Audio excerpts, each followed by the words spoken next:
जिसमें मैंने उन्हें लिखा हुआ है कि भगत सिंह का अवामी वकील मोहम्मद अली जिन्ना। तो उसका मतलब ये है कि उसको मैंने कुछ रेफरेंसेस के साथ उसको लिखा होगा, उन्होंने तो उसकी सपोर्ट की। मोहम्मद अली जिन्ना फिर इस्लामी लीडरशिप को रिप्रेजेंट करते हैं कि नहीं? आपके कायद तो नहीं हुए, क्योंकि वो तो एक अथीस्ट के साथ जा रहे थे। देखें, मोहम्मद अली जिन्ना की तो जो आप पहली ये कह रहे हैं कि कैबिनेट मोहम्मद अली जिन्ना के कई रूप थे? थी, उसके अंदर जोगिंदर नाथ मंडल जो थे, वो एक हिंदू ही थे जो जोगिंद्रनाथ वजीर मंडल 1 साल बाद ही भाग के वापस आ गए थे, और उन्होंने फिर अपनी डायरी में लिखी उनके साथ क्या हुआ था। जोगिंद्रनाथ मंडल आपके लॉ मिनिस्टर इंटरिम बनाए गए थे, मगर भाग के वापस आ गए। मैं देखें, वो जिन्ना की वफात के बाद गए थे। मैं ये नहीं कह उसी रहा, मैं ये दौरान कह रहा हूँ कि अगर आप जिन्ना कह रहे हैं साहब कि वो की सिर्फ मीटिंग में उनको कहा गया था, यार जरा मंडल बाहर जाके बैठो, हम लोग कुछ बात कर रहे हैं लॉ के ऊपर। लॉ मिनिस्टर से कहा गया था, ये उनके जोगिंद्रनाथ मंडल ने लिखा, जिन्ना जी ने उनको कहा था। खैर, मेरी आपसे ये क्वेश्चन है कि एक तरफ एक तरफ जिन्ना और दूसरी तरफ भगत सिंह, मुसलमान किसका साथ देता? आप क्या, तो एक बेचारा श्रीलंकन हम आया, बात को फिर झूठे उसके दूसरे नाम पे आपने उसको जिंदा जला दिया। श्रीलंकन वाली घटना तो सच्ची है ना, कि वो भी झूठ है, बोल दिए कि नहीं नहीं तो बकवास है, ये हिंदुत्व नैरेटिव है। कोई कंपैरिजन नहीं है नहीं, आसिफ लेकिन साहब। उसके जो मतलब वो भी सारे जेल में, उनमें से भी कोई नहीं बचा जिसने ये हरकत की है। पूरा समाज इस जला तरह रहा के था, वाकयात तो हो पूरा रहे हैं समाज जला रहा था। आए दिन। फुटेज है भाई, समाज जला रहा था, लोग तालियां बजा रहे थे। मशाल खान को जलाने इस वाले तरह आपके समाज के लोग थे। इस तरह की फुटेजेस तो डॉक्टर साहब आपकी तरफ से भी बहुत आती हैं। डेली कुछ ना कुछ हो रहा होता है, डेली किसी ना और किसी के हमारी तरफ साथ। की फुटेजेज, हमारे तरफ के वो फुटेजेज, हमारे तरफ के लोग जाकर के अमेरिका में बम विस्फोट नहीं कर रहे हैं, लंदन में जाकर के ग्रूमिंग गैंग नहीं बना रहे हैं, स्पेन में जाकर के आतंकवादी नहीं घटना कर रहे हैं, ग्रीस में जाकर के यहूदियों को मारने नहीं जा रहे हैं, भारत में आके 26/11 नहीं कर रहे हैं। हमारे लोग तो नहीं कर रहे हैं। हमारे लोग के अगेंस्ट में प्ले कार्ड नहीं लिया जा रहा है कि get out Indian. Hello and welcome friend, मैं हूं मुजफ्फर चौधरी और आप देख रहे हैं हमारा यूट्यूब चैनल परफेक्ट रिएक्शन। तमाम दोस्तों को अस्सलाम वालेकुम, नमस्कार, सत श्री अकाल। और इस वक्त हमारे साथ दो बहुत ही ज़बरदस्त पर्सनैलिटी मौजूद हैं। डॉक्टर अभिषेक मिश्रा सर भारत से और मियां असफ अली पाकिस्तान से। आप दोनों का स्वागत है। कैसे सर आप? Thank you, I am fine, thank you so much Muzaffar भाई। आपको गुड मॉर्निंग है। आपकी वो अफ्तारी नहीं, सहरी सहरी होगी हो उम्मीद चुकी करते हैं। हाँ, जी, सहरी सहरी होगी, नमाज भी पढ़ ली हमने। और आज जो है वो 22 मार्च है और 23 मार्च जो है वो आपको पता है कि शहीद सरदार भगत सिंह का यौम शहादत है। और क्योंकि मैं लायलपुर में हूँ, यहाँ से मेरे घर से तकरीबन 20-25 किलोमीटर दूर उनका घर है, उनका गांव है बंगा नामी। तो कल मैं वहाँ पर भी जाऊँगा और वहाँ पर उनके जो है वो वहाँ पर जो उनकी जन्मभूमि है, उनका घर है, वहाँ पर जो फूल रख के आऊँगा और उनके लिए दुआ भी करेंगे। तो उसी को लेकर आज का प्रोग्राम है कि एक तो वो हमारी इस धरती के हीरो हैं, और लेकिन हम बदकिस्मती की बात है कि पाकिस्तानी अपने हीरोज़ को भूल चुके हैं, याद नहीं रखते। उनके गांव की अगर बात की जाए तो मैं जब पहली दफ़ा उनके घर जा रहा था तो साथ वाले गांव में मैं खड़ा था और मैंने उनसे पूछा था कि यहाँ पर हवेली है सरदार शहीद भगत सिंह की, तो उनको नहीं पता था। वो उन्होंने पूछा वो कौन है।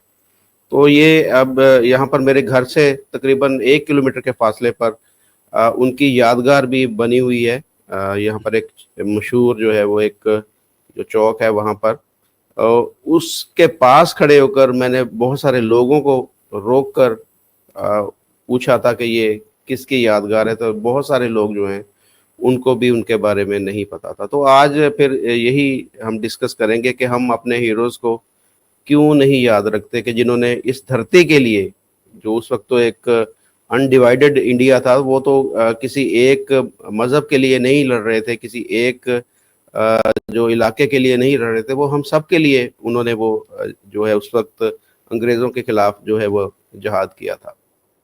तो डॉक्टर साहब पहले आपकी तरफ बढ़ता हूँ। क्या कहेंगे इस एक तारीखी जो दिन है, जो जिसके अंदर शहीद भगत सिंह ने इस खित्ते के लिए हमारा जो वो एक सरमाया है जिस पर हमें फ़ख्र होना चाहिए, क्या कहेंगे आप? थैंक यू मुजफ्फर भाई एंड गुड मॉर्निंग आसिफ साहब। आप दोनों लोग को वेलकम। देखिए, जिस एज में मुझे ये भी नहीं पता था कि मेरा करियर क्या होगा, मेरे करियर की जानकारी, बहुत सी चीज़ों का पता ही नहीं था मुझे। 22-23 साल की उम्र में आदमी को बहुत पता नहीं होता है। मुझे कुछ नहीं पता था।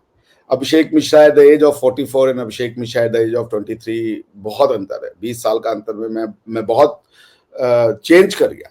मतलब मुझे समझ में आता है कि अगर मैं देखूं, मुझे जहाँ से कुछ आता भी नहीं था, आज मैं कहाँ खड़ा हूँ।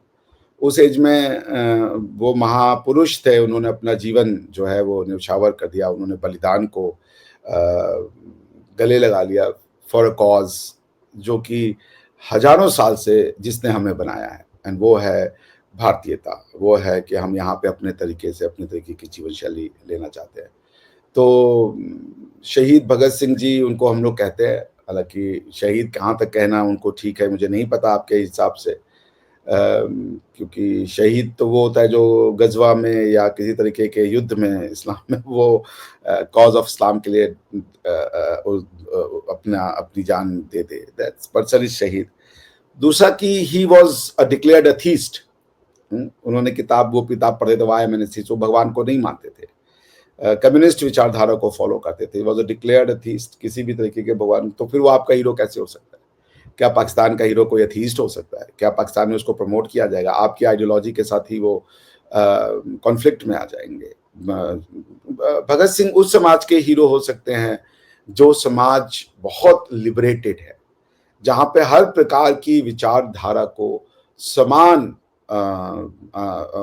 समान रूप से देखा जाता है, समान अपॉर्चुनिटी प्रोवाइड किया जाता है। वो अंग्रेजों के खिलाफ लड़े। भारतीय जो भी है, अपने आप को भारतीय कहता है ना, उसके प्रति किसी भी धर्म को, किसी भी मजहब को लेकर के, किसी भी पंथ को लेकर के कोई राग द्वेष नहीं होता। ये भारतीयों की एक स्पेशलिटी है। इसीलिए भारत में दुनिया की सारे धर्म पाए जाते हैं, और बिना किसी जिसे कह लीजिए बिना किसी भी प्रकार के विद्वेष के, उनसे नफरत के, सब यहाँ पाते हैं, सब अखरते हैं। ये बात अलग है कि कुछ उसमें से हमको ही खत्म करना चाहते हैं। जो मिट्टी है उसको ही चेंज कर देना चाहते हैं। जो मिट्टी उनको पोष रही है, जिस मिट्टी में वो अपनी बात कह सकते हैं, जिस मिट्टी को वो गाली दे सकते हैं, उस मिट्टी को वो खत्म कर देना चाहते हैं। वहां पे सिर्फ एक तरीके का फूल लगा देना चाहते हैं, या एक तरीके की झाड़ी का निर्माण करना चाहते हैं। तो ये एक बहुत दुख का कारण है। और मैंने जैसा कहा कि Pakistan is a conflict of ideas. Pakistan is a classical case of how a society can create a conflict of ideas, inconsistent ideas को कैसे लेकर के आप एक जब सोसाइटी बनाना चाहते हैं, तो वो आइडियाज इतने जगह पे क्रिस क्रॉस और क्लैश करती है कि आपके समझ में नहीं आता कि ये हो क्या रहा है। क्योंकि अगर आप अपना स्टेटमेंट आज यहाँ इसके हिसाब से ये बोल दिया, फिर उसके हिसाब से वो बोल दिया, आप अगर चीजों को व्हाट वी कॉल मैनिपुलेटिंग, तो फिर आप उसकी डेप्थ में नहीं जा पाते उस थ्योरी की, उस आइडिया के, कि आखिर इस आइडिया का आउटकम क्या होगा। So this is what I think.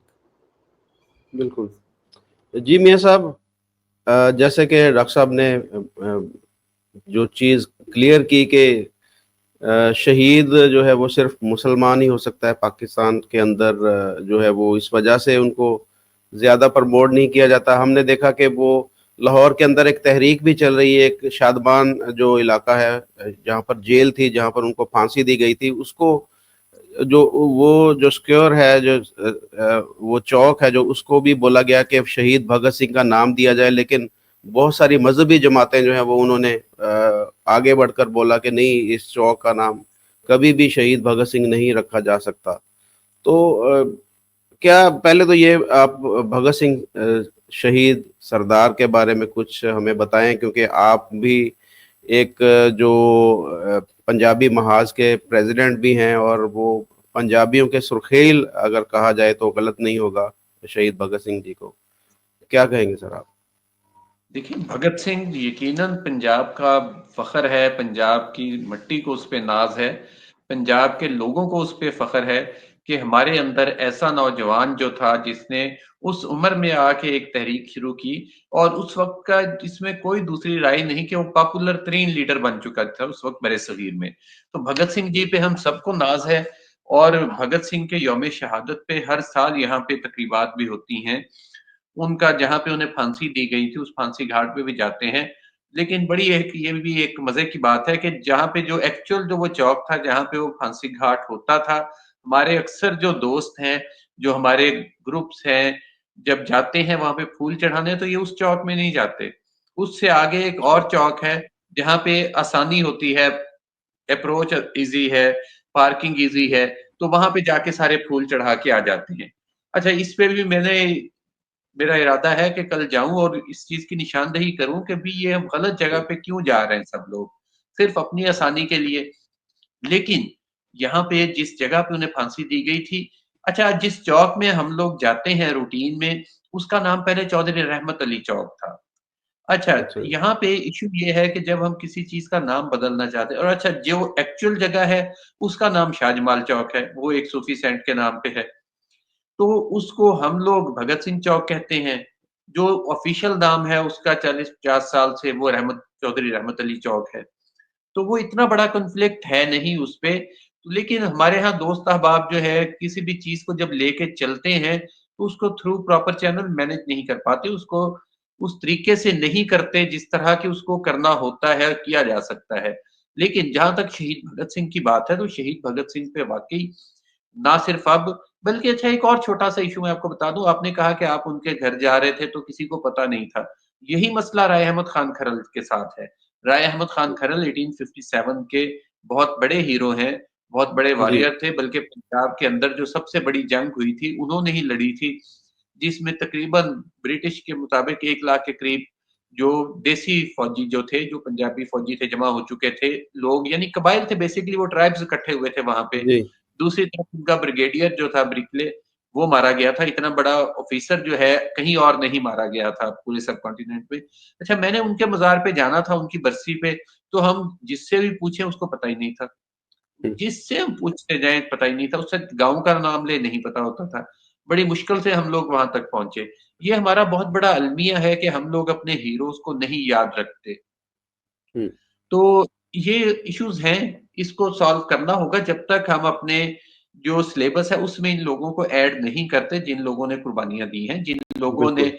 History, मैं कहता हूँ कि वो तारीख बनाने वाले लोग थे।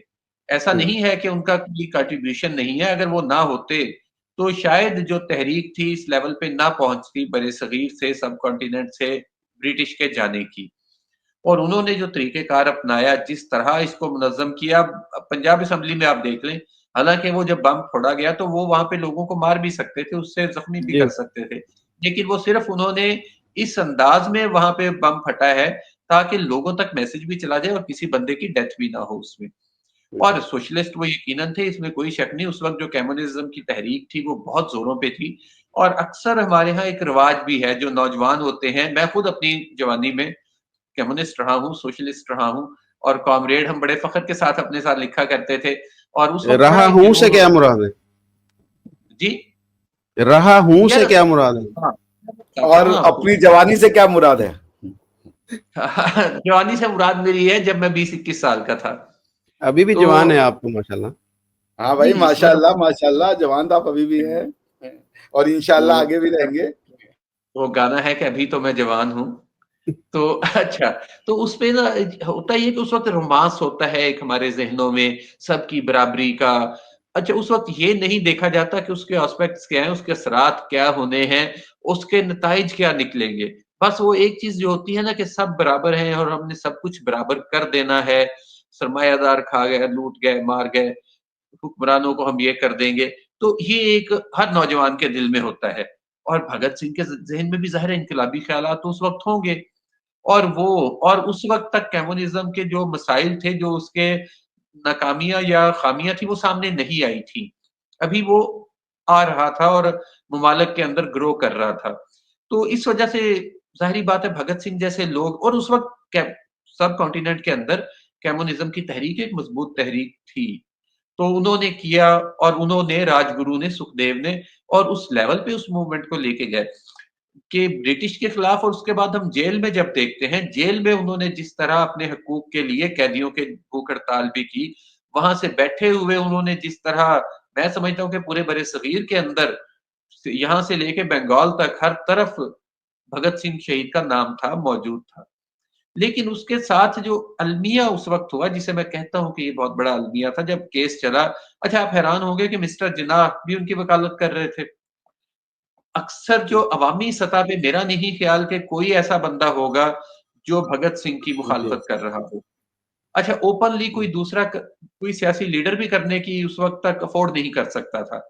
जब हम्म, एक मूवमेंट चल रही थी, बहुत बड़ी मूवमेंट चल रही थी ब्रिटिश के खिलाफ, जब गांधी एरोन पैक्ट हुआ है 5 मार्च 1931 को, उसमें जो सियासी कैदियों की रिहाई की बात थी, वो भी हुई। अच्छा, उस वक्त तक जो इनकी फांसी थी वो कंफर्म हो चुकी थी कि इनको 23 मार्च को फांसी होनी है। लेकिन मुझे बड़ा अफसोस होता है उस वक्त जब मैं ये देखता हूँ कि उस तहरीक में जो गांधी जी और अरुण, उस वक्त के जो वायसराय थे, उनके दरमियान गांधी अरुण पैक्ट उसे कहा जाता है, हुआ। उसमें शिक नंबर 2 जो सियासी कैदियों के मुतालिक है, उसमें साथ एक शर्त और लगा दी गई कि वो सियासी कैदी जो तशद्दुद में मुलव्वस नहीं है। अब हम्म, जो भगत सिंह और राजगुरु सुखदेव वगैरह थे, ये लोगों को सजा जो थी वो तशद्दुद की वजह से सुनाई गई थी कि इनकी जो क्या तहरीक है या जो इनकी जिद्दोजहद है उसके अंदर तशद्दुद आ चुका है। अगर सिर्फ ये 2 अल्फाज ना डाले जाते तो भगत सिंह जी को फांसी ना होती, वो भी बाकी सियासी कैदियों की तरह रिहा हो जाते। और अगर भगत सिंह जी रिहा हो जाते तो भगत सिंह उस वक्त पंजाब का सबसे बड़ा लीडर था, और पूरे सब कॉन्टिनेंट के अंदर उनकी मानता थी। और मेरा जाती ख्याल ये है कि अगर वो उस वक्त रिहा हो जाते तो शायद सब कॉन्टिनेंट के अंदर उस कद काट का लीडर कोई और ना होता। हालांकि नेताजी सुभाष चंद्र बोस जैसे लोग भी बाद में आए, लेकिन वो लोग भी शायद भगत सिंह के कद को ना पहुंच पाते। और भगत सिंह, और जाहिर है उसके पास आगे पूरी एक लाइफ पड़ी थी। 20-22 साल का नौजवान है तो उसके पास 50-60 साल तो मौजूद थे। तो और जी। शायद जिस तरह फिर आगे हालात बने हैं, जिस तरह यहाँ पे फिरका वाराना फसादात हुए हैं, जो रिलीजियस बेसिस पे जो यहाँ पे आपस में डिवाइड हुए हैं, तकसीम बढ़ी है, उस तरफ हालात ना जाते। बिल्कुल। जी। मीर साहब, एक और थोड़ा सा मैं इसमें आपसे जानना चाहूंगा कि हमने लायलपुर का नाम फैसलाबाद रख दिया। एक इतना बड़ा तारीखी शहर कि जिसका नाम लायलपुर था उसको हमने चेंज करके उसका नाम फैसलाबाद रख दिया। तो शादमान चौक आप लगा लें, या और जो शाहजमाल चौक जिसको आप कह रहे हैं, या चौधरी रहमत अली चौक है, तो उसका नाम तब्दील करने में हमें क्या मुज़ायका, या हमें कुछ पैसा वगैरह मिलेगा तो तभी हम नाम चेंज करते हैं? यार कोई इशू नहीं है, मैं बात वही करता हूँ कि हर काम करवाने का एक थ्रू प्रॉपर चैनल तरीकेकार होता है। हम जी। लोग उठते हैं, खासकर हमारी ये प्रॉब्लम है इधर की, कि बस उठे, नारा लगाया, ये कर देंगे, वो कर देंगे, हो गया, चेंज कर दिया। इस तरह नहीं होता। हर चीज एक थ्रू प्रॉपर चैनल होती है, तरीकेकार के तहत होती है। अगर पंजाबी कल्चर डे 14 मार्च पिछले दिनों था, उसको हम लेके आए थे तो एक बड़े तरीके से लेके आए थे। उसको एक उसके पीछे एक पूरी एक 6 माह साल की एक हमारी जिद्दोजहद थी, कहानी थी। उसको लेके हम ऐवानों में गए थे, उसकी अप्रूवल्स ली थी, उसको बनाया था, लोगों को कायल किया था। इस तरह नहीं होता कि आप जाएं, उठें, किसी भी जगह के ऊपर लगा दें। अब आप देखें कि उधर जो डॉक्टर साहब के अपने मुल्क में भी जब कोई काम होना होता है, लाइक अगर बाबरी मस्जिद वाला इशू था तो उसके पीछे भी 40 साल की एक या 50 साल की पूरी एक मेहनत थी। एक पूरा तरीकेकार होता है, एक जहन साजी करनी पड़ती है, लोगों को तैयार करना पड़ता है, फिर इदारों को इन्वॉल्व करना पड़ता है, जिन्होंने जो सरकारी इदारे होते हैं, जिन्होंने ये काम करना होता है। अब जहां तक लैलपुर वाला मामला है, आपको पता है कि मैं आज तक फैसलाबाद नहीं कहता, मैं लैलपुर ही कहता हूँ। और लैलपुर में स्लेख मेला होता है, हमारे दोस्त करवाते हैं, तो ही चट्ठा वगैरह। वहां पे एक दफा नूरुल अमीन मेंगल एक डीसी गए थे, तो उन्होंने जी। लैलपुर गैलरी के नाम से, लैलपुर में म्यूजियम के नाम से, इस तरह की बहुत सी एक्टिविटीज की थी। और लैलपुर मेला भी उन्होंने एक शुरू करवाया था। लैलपुर के नाम से उन्होंने बहुत सारे काम किए थे। और अगर नूरुल अमीन लोहड़ी मेंगल, भी मेरा होती जाती ये है, है, शख्स और रह लोहड़ी भी जाते होती है। उसको वापस जी। ले जाना था। तो एक तरीकेकार होता है। सिर्फ ये कह देने से, उठना कह देना कि मैंने ये कर देना है, ये हो गया, ये होता नहीं है। नहीं, और काफी सारे माजरत के लोग हैं। साथ, जी, जी, काफी सारे लोग इस पे।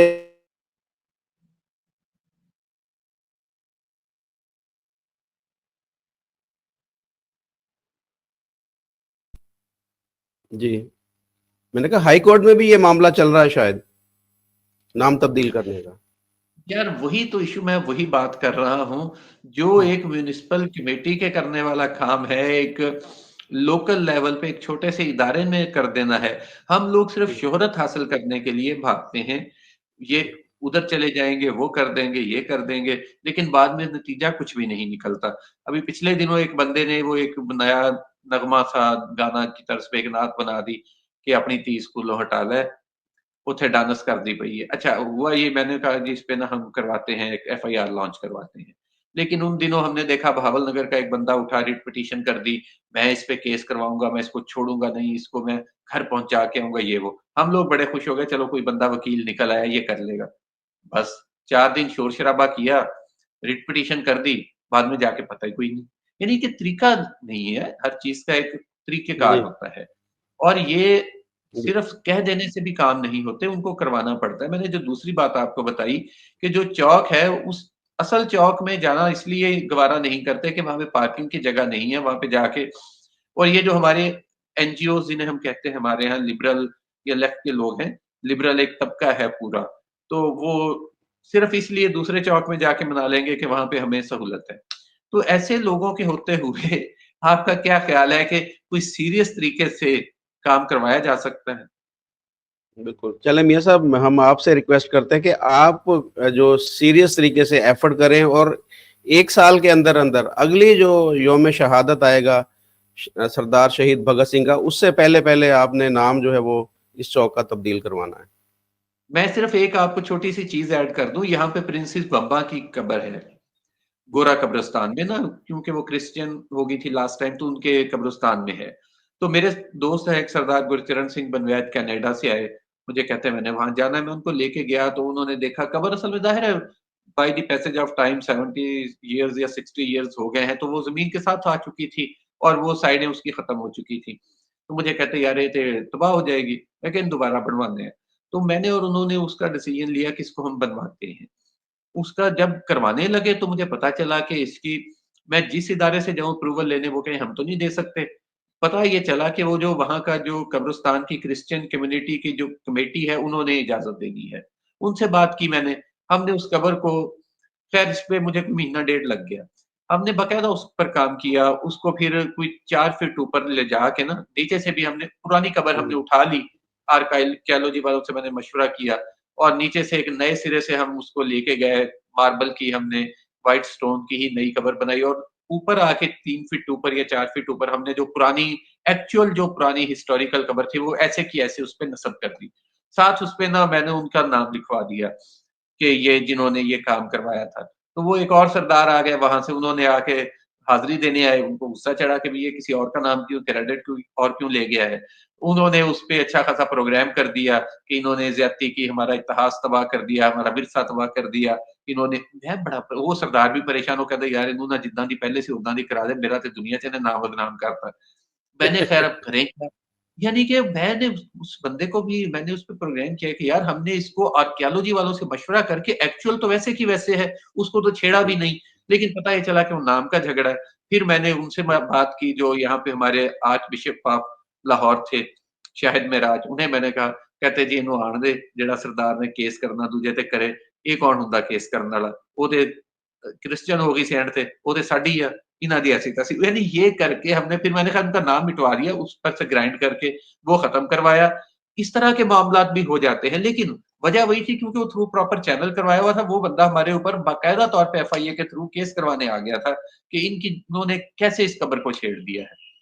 तो इसलिए इस पे काम ज़रूर करना है, करेंगे लेकिन मसला ये है कि वो सारे जहाँ का दर्द हमारे ही दिल में है, इतने काम मैंने और छेड़े हुए हैं, इतने ज़्यादा हुँ। सारा दिन कभी वो करने होते हैं वो। इस पे भी वैसे आपकी बात ठीक है, इस पे दोबारा से हम ना एक एक्टिविटी करते हैं, ताकि जो इस हवाले से इसको किया जा सके।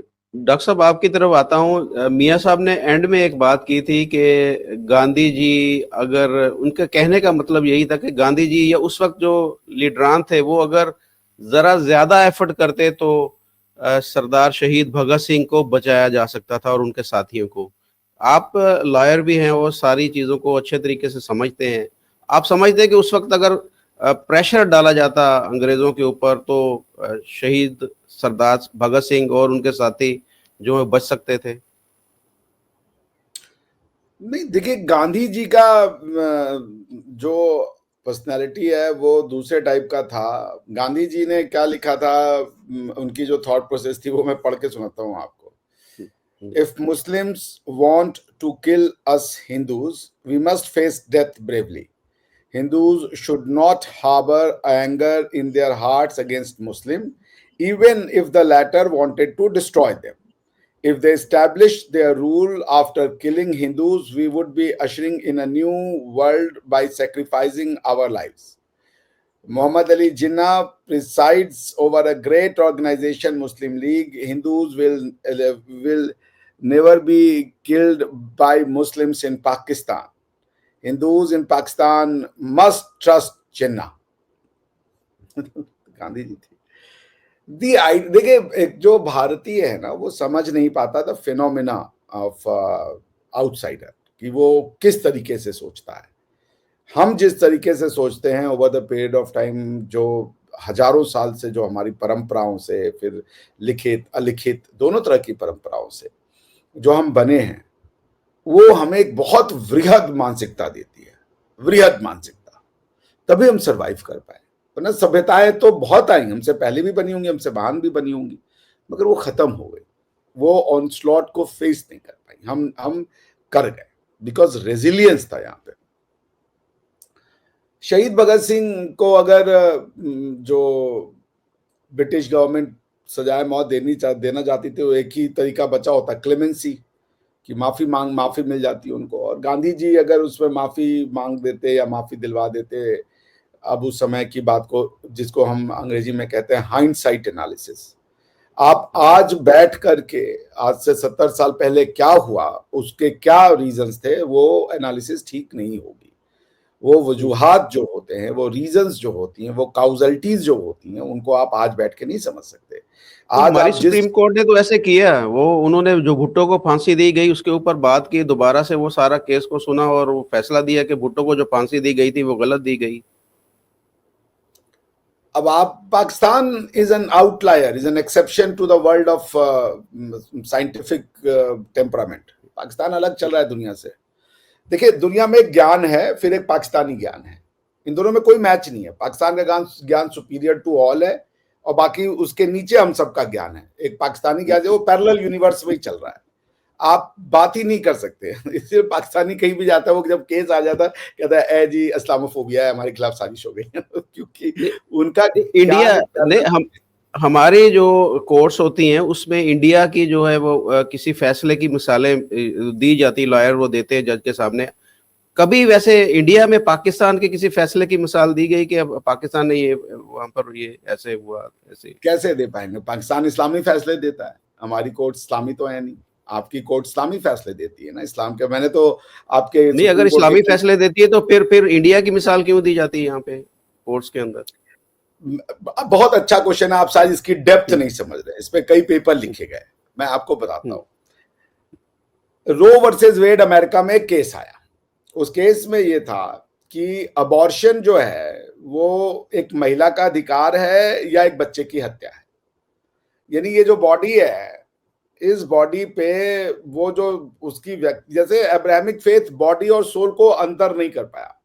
कभी वक्त मिले तो न्याय सूत्र करके किताब लिखी, आज से 4000 साल पहले, कहिएगा तो मैं डाउनलोड करके भेज दूंगा, उसको पढ़िए जा करके। न्याय सूत्र का सिंपल मतलब होता है द नॉलेज ऑफ नॉलेज, ठीक है ना, तर्क शास्त्र जिसे कहते हैं।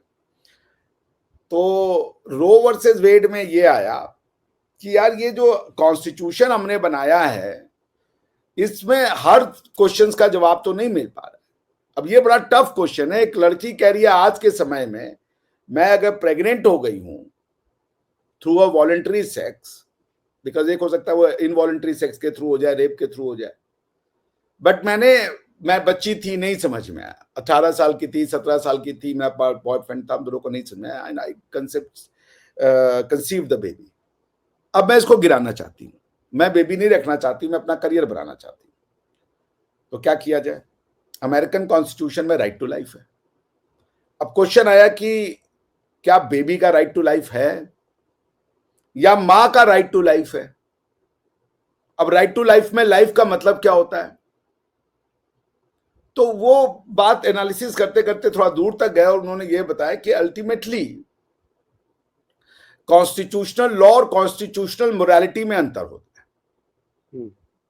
कॉन्स्टिट्यूशनल मोरालिटी जो है वो आपकी हिस्ट्री से आती है, आपने जिस समाज का निर्माण किया है और जैसे किया है वो इतिहास में आपको देखना पड़ेगा कि आपके समाज की मान्यताएं क्या हैं। पाकिस्तान के पास कॉन्स्टिट्यूशनल मोरालिटी नहीं है क्योंकि वो अपने इतिहास को जला दिए।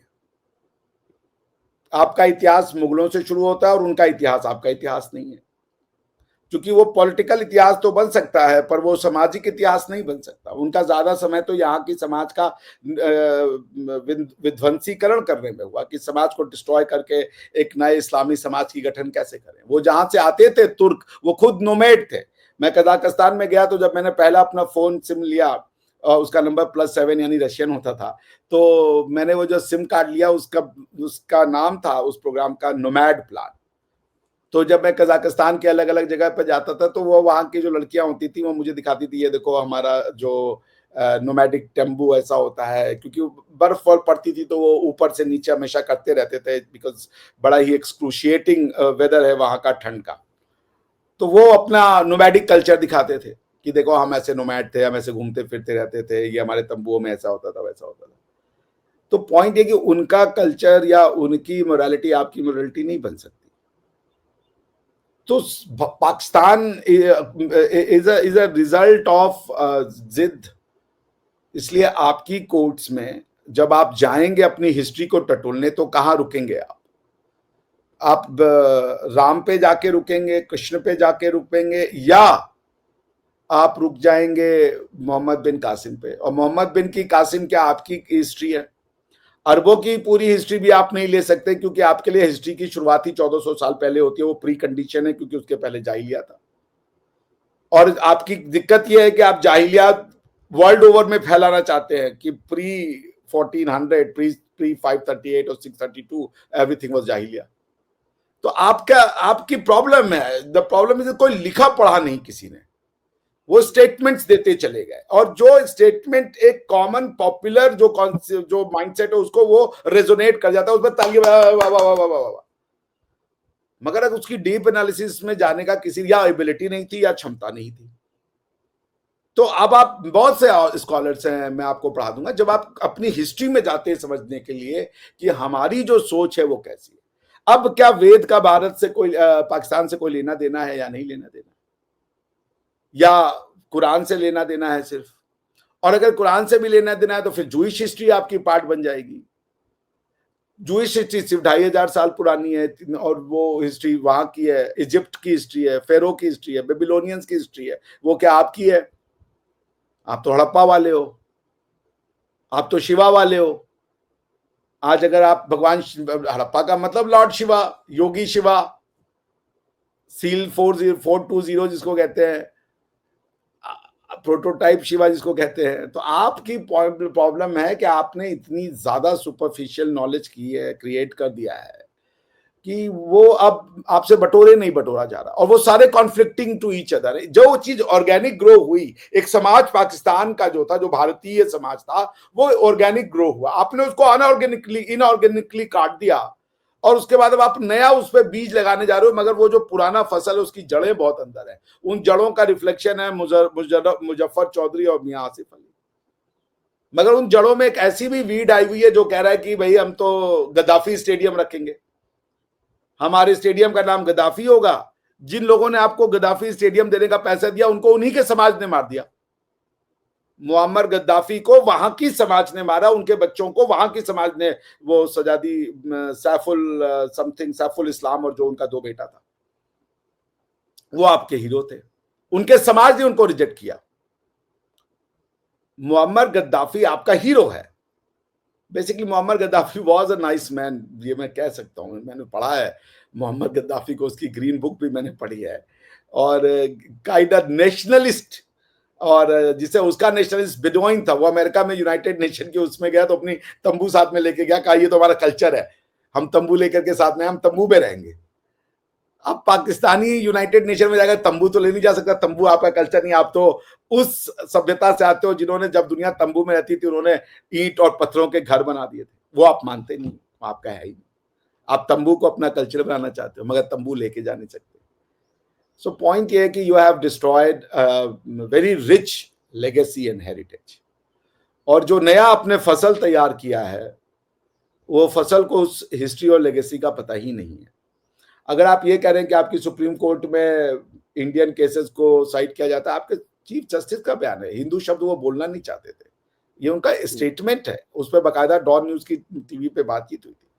मैंने आपका आसिया बीबी का पूरा केस पढ़ा था। आसिया बीबी के केस में उन्होंने कुरान के उन चैप्टर्स को एनालाइज किया, गाजी इल्मुद्दीन को एनालाइज किया कि कैसे उसने जो है एक आर्य समाजी जो संत थे उनकी हत्या की थी और इस्लाम की सेवा की थी। उन्होंने सब कुछ को, ब्लास्फेमी लॉ को, आईपीसी को वो पीपीसी लिख रहे हैं, पीपीसी 1860, पीपीसी 1860 कैसे हो सकता है?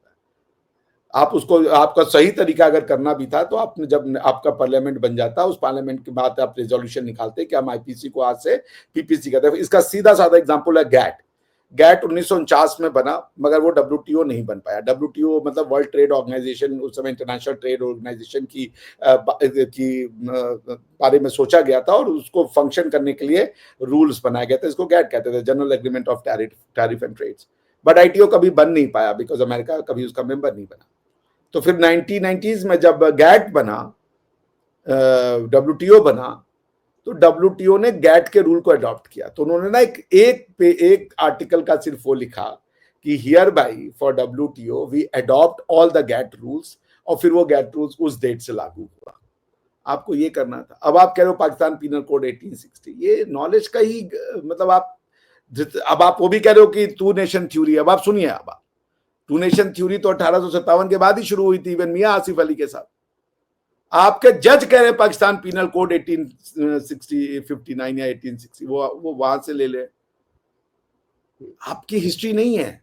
You're a country without history, you're a country without logic, you're a country without rationality, you're a country without analysis.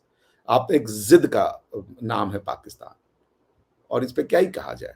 वरना आप कह रहे हैं कि हम शहीद भगत सिंह को सेलिब्रेट करेंगे, आप पाकिस्तान को भी सेलिब्रेट कर रहे हो, टू नेशन थ्योरी को भी सेलिब्रेट कर रहे हो, शहीद भगत सिंह को भी सेलिब्रेट कर रहे हो। ये तीनों कैसे एग्जिस्ट कर सकते हैं? ये तो वही बात हुआ कि मैं अपने हाथ को ऐसे ही सुरक्षित रखूंगा आग में डाल के। तो मतलब मैं यही बता रहा हूँ कि देखिए, नहीं चल पाएगा ना। आप जो बनना चाहते हो या जो हो, वो दोनों ही नहीं बन पा रहे हो आप। तालिबान के अभी खिलाफ लड़ाई भी लड़ रहे हो, दोनों कैसे चलेगा? सरदार, या तो भारत तो बनो ना, भारत फिर वेद को अपनाना पड़ेगा आपको।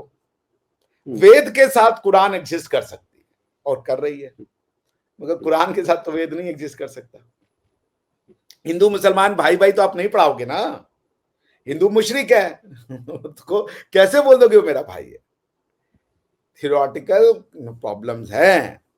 नहीं, आप तो कहते हैं ना, हिंदू मुस्लिम सिख ईसाई आपस में है सब भाई भाई। ये तो मेरा है, तो हम इसलिए कहते हैं कि एकम सत्य बहुधा विप्रा वदंती।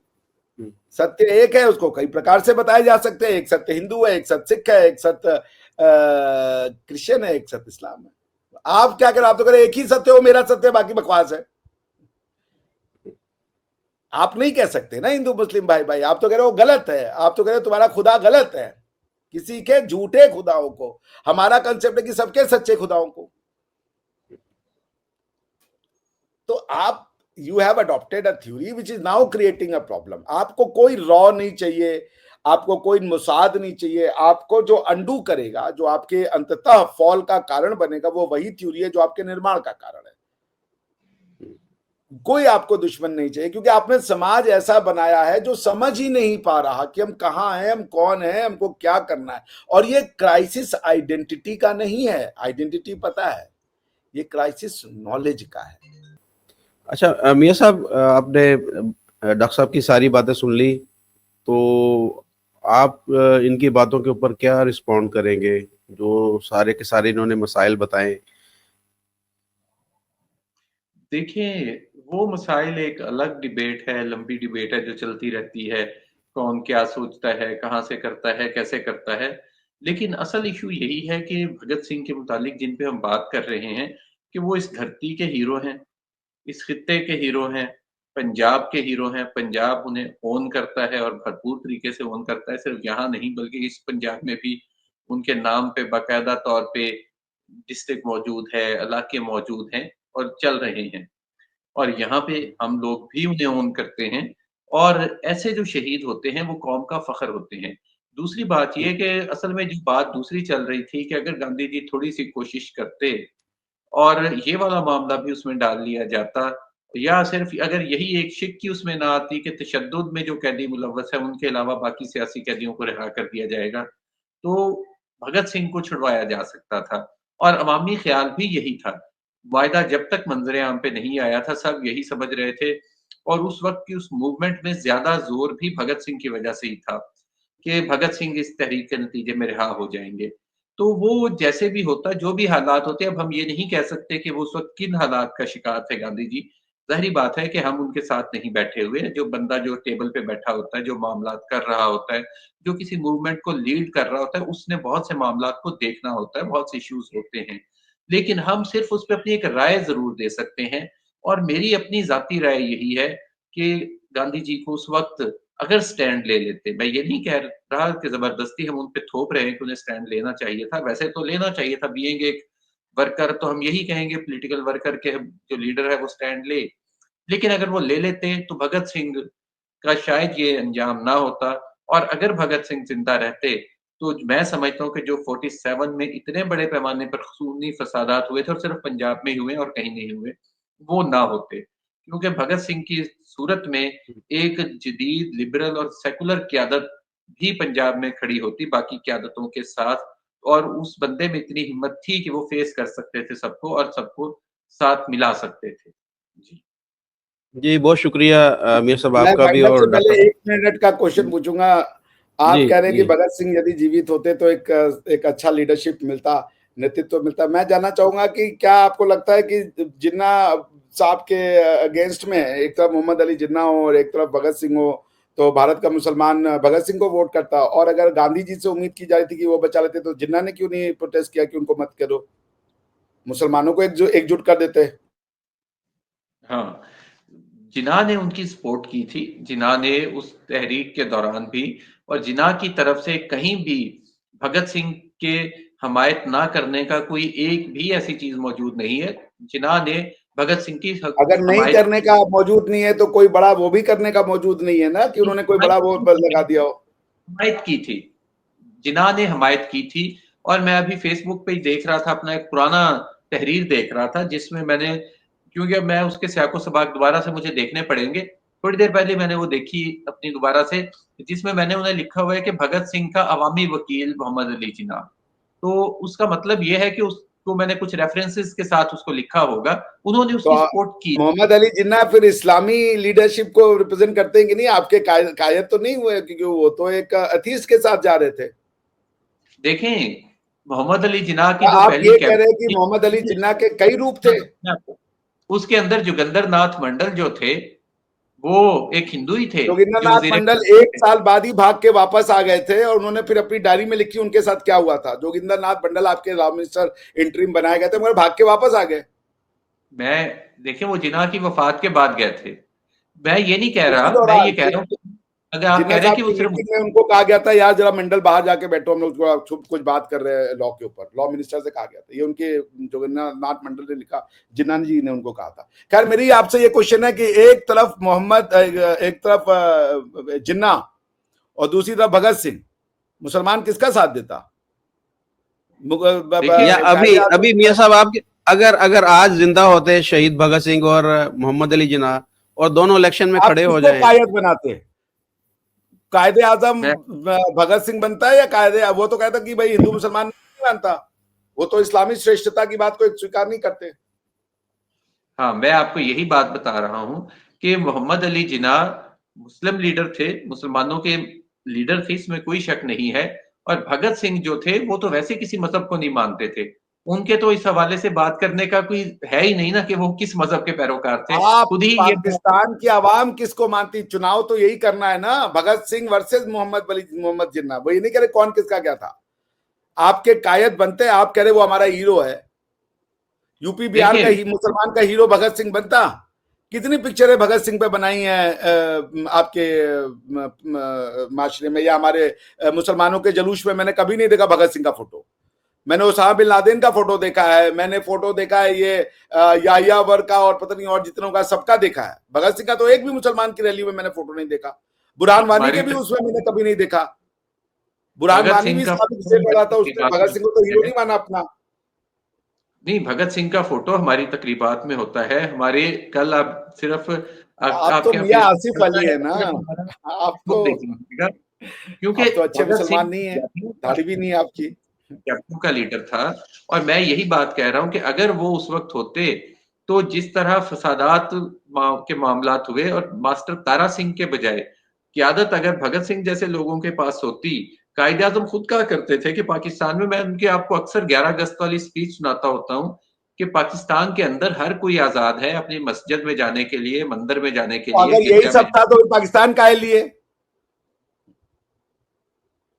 यही तो नेहरू भी कहते कि पाकिस्तान हर कोई आजाद है कि अपने मस्जिद में जाओ, अपने मंदिर में जाओ। काहे पाकिस्तान लिए भाई फिर इसलिए सब? पाकिस्तान इसलिए कि यहाँ पे मस्जिदों को गिराया ना जाए, जिस तरह कुछ अच्छा, अरसे सिर्फ के मंदिर को दौरान गिराएंगे, पाकिस्तान के सिर्फ अंदर मंदिर को गिराएंगे। गिराई जा चुकी हैं। पाकिस्तान जैसे इसलिए बना था। पाकिस्तान का हीरो वो है जो मंदिर को गिराए। यही है ना, आपके हीरो औरंगजेब हैं, आपके हीरो ये खिलजी खल्द और ये सब हमने हैं, किसी मंदिर को गिराने मोहम्मद वाले को भी गजनवी है, मोहम्मद गौरी है, यही लोग हीरो है ना। ये तो ये मतलब जो मंदिर गिराए वो हमको बनाना है, मंदिर गिराने वाले चाहिए और हम मंदिर गिराने वाले बनेंगे। ठीक है, बात सुने, गिराइए मंदिर। गजनवी जिस देश से आया था उसके साथ तो सबसे ज्यादा दोस्ती आप लोगों की आपने है। देश के नाम पे या इस्लाम के नाम पे बने भाई, कैसी आप नेशनलिज्म में मानते हैं? मैं वही आप बात देश कर को रहा हूँ मानते हैं या इस्लाम को? कि गजनवी के देश के साथ मिलके तो आप लोग आप आजकल देश को पाकिस्तान के देश मानते से हैं मिलकर या लगे हैं। इस्लाम को? आप देश को मानते हैं या इस्लाम को? देखें, मैं वही बात कर रहा हूँ कि मुगलों से फिर गजनवी के आपका क्या मुल्क के रिश्ता साथ है? मिलके तो आप सारी हमारे मुगलों मुल्क से के आपका अंदर क्या आज रिश्ता? अपने तुर्कों से आपका गवर्नमेंट क्या है। रिश्ता? आप ये बता दीजिए। आप अगर किससे? देश को मानते हैं, आप ये बताइए कि मुगलों को क्यों आप फिर पढ़ा रहे हो? शिवाजी को क्यों नहीं पढ़ा रहे हो अपनी किताबों में? अगर देश के नाम पे लड़ रहे हो तो शिवाजी अपने देश की, अपनी मिट्टी के लिए लड़े ना। शिवाजी हमारे फिर आपका आपका अकबर, महाराणा प्रताप आपकी किताब में क्यों नहीं? अकबर क्या कर रहा है? महाराणा प्रताप अपनी मिट्टी के लिए लड़े ना। मैं एक बात तो ये है कि जो हमारी इस धरती से लोग हैं, हमारे यहाँ खुशहाल खान खट्टक को भी पढ़ाया जाता है जो मुगलों से लड़ा था। हमारे अरे तो यहाँ दुल्ला खुशहाल भट्टी खान के है ना। दौर में मुझे तो लड़ा वो था। बताइए जो कोई वो हो, क्या नाम है, मनोहर लाल गैर चीमा, मुस्लिम। उसका नाम बताइए जरा कि मनोहर लाल चीमा आपका कोई हीरो हो। जो मौजूदा पाकिस्तान है, जो इस खित्ते से ताल्लुक रखता है, वो जो भी होगा उसका नाम मौजूद अरे भाई, होगा। मौजूदा पाकिस्तान जो है वो कोई पंजाब का एरिया नहीं था। पाकिस्तान भारत के मुसलमानों का डिवीजन था, पाकिस्तान के मुसलमानों का डिवीजन नहीं था। और पाकिस्तान को के पंजाब के मुसलमानों ने तो हराया ही ऑलमोस्ट दिया था उसको, क्या नाम है, मुस्लिम लीग को। उन्होंने तो उसको यूनियनिस्ट गवर्नमेंट को वोट कर दिया था, यूनियनिस्ट पार्टी को। नहीं नहीं नहीं, अक्सरियत जो थी मुस्लिम लीग के पास थी। मैंने जब कहा 47 ऑलमोस्ट, मैंने कहा 46 ऑलमोस्ट। थे, उसमें मुस्लिम जो मेजोरिटी, मुस्लिम सीटें जितनी थी, वो मेजोरिटी में मेरे ख्याल 80% के करीब जो थी वो मुस्लिम लीग के पास थी। चले मुस्लिम मान लिया, आपकी सीट्स। बात ही मान लिया, चले मैं गलत हूं, अब मैं हाथ स्वीकार, तो मुस्लिम लीग को दिया ना, इस्लाम के नाम पे हो ना फिर आप सरकार। तो आप ये कैसे नेशनलिज्म, ये अफगानी का देश, उसका देश, आप तो उसको मानते हैं ना, क्या नाम है, इकबाल को, कि मुसलमान है हम, सारा जमीन है, सारा दुनिया है वतन हमारा। तो आइडिया ऑफ इकबाल का कंट्री तो आपके लिए आपको इनमिकल है ना, आपकी एग्जिस्टेंशियल थ्रेट है। आप भी तो इकबाल को ही पढ़ा रहे हैं यार, सारे जहां से अच्छा हिंदुस्तान हम हमारा। नहीं पढ़ा रहे, हमारी आइडियोलॉजी, हम सॉफ्ट स्टेट मुसलमान थे भाई, आप हार्डकोर मुस्लिम स्टेट थे, हम सॉफ्ट कोर मुस्लिम थे। हम पिछले 70 साल इस्लामिक प्रिंसिपल से चले हैं, ये बात आप बिल्कुल सही कह रहे हैं। हमने भी जिन्ना को ग्लोरीफाई किया, हमने भी मुगलों को ग्लोरीफाई किया, जो आपने किताबों में किया वही हमने भी किया। हमने भी यहाँ के हिंदुओं को दुष्ट दिखाया। आपकी किताबों में, हमारी किताबों में कोई अंतर नहीं था। मैं आपकी बात को स्वीकार कर रहा हूँ। ये नेहरू और हमारे पहले एजुकेशन मिनिस्टर कौन थे? हमारे पहले एजुकेशन मिनिस्टर थे जिन्होंने आज तक संस्कृत का एस नहीं पढ़ा, भारतीय ज्ञान के बारे में कुछ नहीं पता था। वो 16 साल तो मदरसे में पढ़े थे, कभी स्कूल ही नहीं गए थे। और आपको पता है मैं किसकी बात कर रहा हूं? मौलाना आजाद। बिल्कुल। वो उनकी किताब पढ़ लीजिए, इंडिया विंस फ्रीडम, उनके पहले 2 पेज पढ़ लीजिए, उसमें अपने वो बाल्यकाल बताते हैं। वो सऊदी अरेबिया में पैदा हुए थे और वो 16 साल जो थे वो मदरसे में गए, वो स्कूल में कभी गए ही नहीं। और उनको हमारा एजुकेशन मिनिस्टर बना दिया। उनको वेद का वी नहीं पता था, भारत के पुराण का पी नहीं पता था, न्याय शास्त्र का एन नहीं पता था, वो हमारे एजुकेशन मिनिस्टर बनाए गए। दो कंट्रियां बनी, भारत और Pakistan. Pakistan hardcore Islamic state बना, भारत सॉफ्ट इस्लामिक स्टेट बना। सॉफ्ट, यहां पे आर्टिकल 370 करके मुसलमान जहां जहां थे उसको स्पेशल राइट्स देने की बातचीत की। भारत का मुसलमान इक्वलिटी की डिमांड ही नहीं करता। कभी आप किसी गलत फहमी में हो, कहता हमें स्पेशलिटी चाहिए, इक्वलिटी तो हम अपने जूते पे रखते हैं। यहां पे खड़ा होकर के जिन्ना का, अरे क्या नाम है, अकबरुद्दीन अवैसी का भाई कहता है कि ये दुर्गा शुर्गा का नाम लेने से मुंह खराब हो जाता है, यार हटाओ। और जिंदा है वो अभी, और ताल ठोक रहा है अभी एमएलए बन करके। जरा आप क्या कोई ऐसे बोल सकता है इस्लाम के बारे में, उनके जो पूज्य लोग हैं, प्रॉफिट्स है, उनके बारे में बोल सकता है कोई, और जिंदा रह जाए और लीडर हो और एमएलए बन जाए? आप क्या, तो एक बेचारा श्रीलंकन आया, झूठे उसके नाम पे आपने उसको जिंदा जला दिया। श्रीलंकन वाली घटना तो सच्ची है ना, कि वो भी झूठ है, बोल दिए कि नहीं नहीं तो बकवास है, ये हिंदुत्व नैरेटिव है। कोई कंपैरिजन नहीं है। नहीं, लेकिन उसके जो वो भी सारे डेट हैं, उनमें से भी कोई नहीं बचा जिसने ये हरकत की है। पूरा समाज जला रहा था, वाकयात तो पूरा समाज जला रहा था। फुटेज है भाई, समाज जला रहा था, लोग तालियां बजा रहे थे। मशाल खान को जलाने वाले आपके समाज के लोग थे। इस तरह की फुटेजेस तो डॉक्टर साहब आपकी तरफ से भी बहुत आती हैं। डेली कुछ ना कुछ हो रहा होता है, डेली किसी ना किसी हमारी तरफ की फुटेजेस, हमारे तरफ के वो फुटेजेस हमारे तरफ के लोग जाकर के अमेरिका में बम विस्फोट नहीं कर रहे हैं, लंदन में जाकर के ग्रूमिंग गैंग नहीं बना रहे हैं, स्पेन में जाकर के आतंकवादी नहीं घटना कर रहे हैं, ग्रीस में जाकर के यहूदियों को मारने नहीं जा रहे हैं, भारत में आके 26/11 नहीं कर रहे हैं। हमारे लोग तो नहीं कर रहे हैं। हमारे लोग के अगेंस्ट में प्ले कार्ड नहीं लिया जा रहा है कि गेट आउट इंडियन। हमारे लोग तो नहीं कर रहे ऐसा। सलमान मोमिका को मारने वाले हमारे लोग तो नहीं है, किसी दूसरे की गोली मार के हत्या करने में भारत के लोग तो नहीं है। यार आपके तो अपने 2 प्राइम मिनिस्टर जो थे आपके लोगों ने उड़ा दिए, हमारा कोई वजीर आजम तो नहीं मरा ना, कम से कम मिलिटेंट से। अब वो भी डाल दीजिए कि किसी पाकिस्तानी ने जाके मार दी। अगर आपके इंस्टीट्यूशन ही मिलिटेंट है तो आपको मिलिटेंसी की जरूरत क्या है? अभी मैं प्रूफ कर दूं, ये जो दहशतगर्दी है इसके पीछे वर्दी है। ये पुश्तून कहता है, हम थोड़े कह रहे हैं। आपका इंस्टीट्यूशन मिलिटेंट है। और किसने मरवाया उनको, क्या नाम है, जिन्ना, अरे ये बेनजीर भुट्टो के पिताजी को किसने मरवाया था? सारी पाकिस्तान में जुडिशियल किलिंग थी।